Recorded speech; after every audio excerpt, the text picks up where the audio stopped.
Then see if there is a place in your body that feels tense or painful, where there is something that makes you suffer. Is there a place in your body or in your energy field that attracts your attention, where you feel the flow of your soul is stagnant or blocked? Let that place become aware of itself. And if you want to do so, you can make an image appear that suits this stagnant energy, something that gives you understanding about this blockage. Feel what is there and look at it lovingly. You do not have to do anything about it. Just feel it and observe where it blocks you, and look at it with gentleness. You may see a child in that blocked or stagnant part, a child who belongs to you, an inner child who would like to free itself, but is burdened by certain fears and judgments.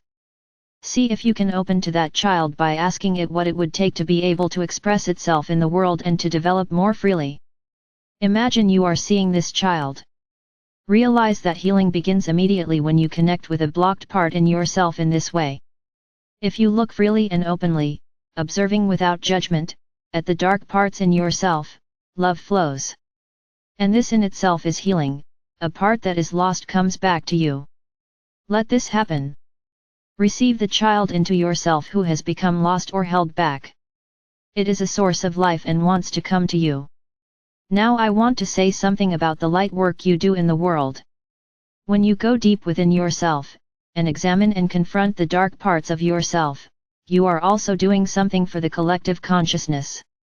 You dig a new path, you open up new opportunities for the greater field of consciousness to be lifted to another level, one of more openness, warmth, love. This road that sometimes seems very lonely, asks for courage and direction, and not just for yourself. What you have to give to others, ultimately, is your own path of development, the way you have traveled with much pain and effort. The healing and transformation that is yours to complete is your greatest gift to humanity. You can do all kinds of things to develop yourself, obtain skills, training, and tools to be at your disposal, but the essence of what you share is you, which is your unique soul linked with your earthly personality and the integration and transformation you have accomplished internally. This is the light that you radiate, a unique light that is your own. No one walks the same path. Your unique light attracts certain people and, at the same time, you attract possibilities on your own path, both in private and in the field of endeavor. So even when you go outward again from that connection with your soul, as you manifest in the world, remain very conscious of the creative source within you, the soul within you. Also, when it comes to light work, it is the intention that you follow your unique path and not adapt too much to existing standards and ideas. You need to be aware of what suits you, the form in which you serve, and not so much what it is that you serve. This is what I am pointing to when I say, take yourself seriously and pay attention to taking care of yourself as a light worker. You are, and remain, vulnerable and sensitive, just because you are so brave in following your inner way. Now imagine for a moment your unique gift or gifts to this world that stem from the flow of your soul. See them as a flower that radiates its light outward from your heart. Discover the flower in the center of your heart that reflects your energy. Imagine that you share with the world, with society, this precious energy born from your inner transformation. See what that flow appears like. Do you feel that this unique energy, which belongs to your path, finds its way into your work, into your relationships in the world around you? Or do you feel that you are holding something back? And also observe how this energy, this radiant flower in your heart, is received by the people around you.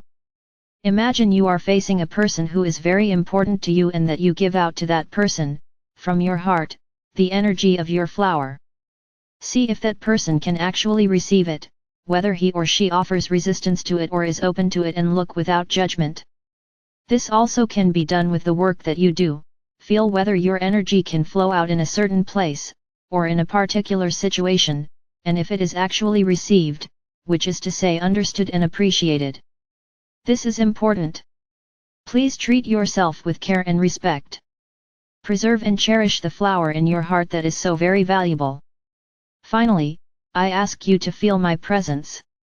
I am not alone here. You all are surrounded by loving guides who support you on your path, as a human and as a light worker. You are surrounded by light and support from non-earthly spheres. You are so loved. Feel the respect and care that comes from our sphere to you. And treat yourself in the same way. I greet you from interconnectedness. Know that I am never far away. We are one.